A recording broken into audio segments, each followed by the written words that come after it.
Сәлеметсіздер ме? Сіздермен бірге Өтемұрат Қарақат және Абай Аралы. Бүгін біз Ақши ауылының тұрғындарына сұхбат алмақшымыз. Біздің мақсатымыз кеңестік кезеңдегі адамдардың өмірін зерттеу және олардың естеліктері арқылы тарихи түсінігімізді тереңдету.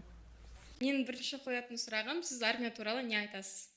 Енді біздерде Совет үкіметінің кезі біздерде 77 жылы алды, 79-да үйімізге қайтып келдік. Ол кезде Забайкальский военный округта служить еттік. Ол кезде жабық қала.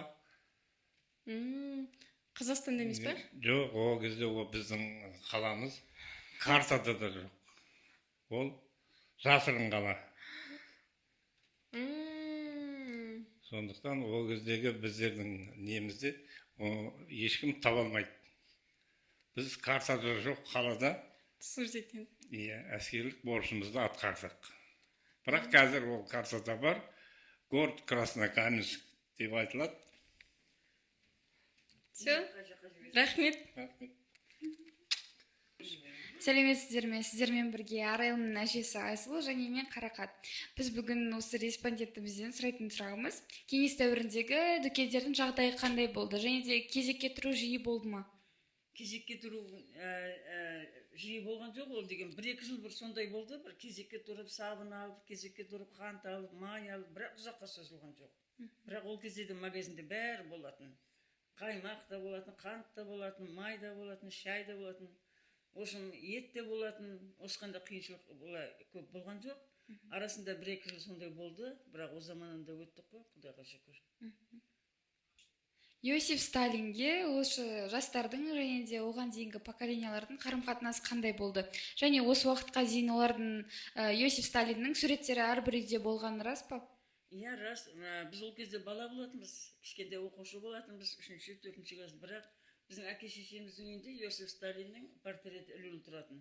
Осы уақытқа дейін әкеміздің, әке-шешеміздің үйінде архивте тұр ол деген, оны лақтырып тастаған жоқ, іліп қойды полимянкада.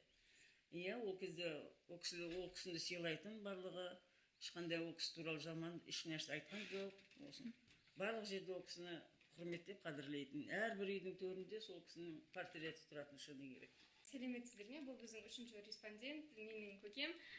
Абу, менің қойғым келетін сұрақ, ол КСРО кезінде шынымен теңдік болды ма, әлде бай адамдар болды ма? Теңдік болды ма?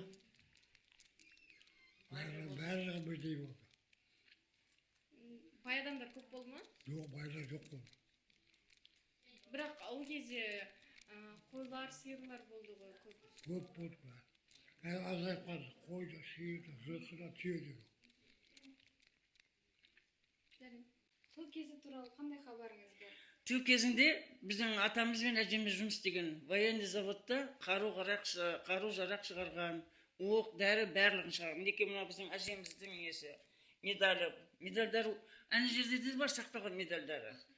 Жаңағы мынау куәлігі, біздің әжеміз қару жасаған, мысалға, жаңа соғыстағы азаматтарға қару-жарақ, жаңа киім-кешек барлығын осы кісілер жіберіп отырған.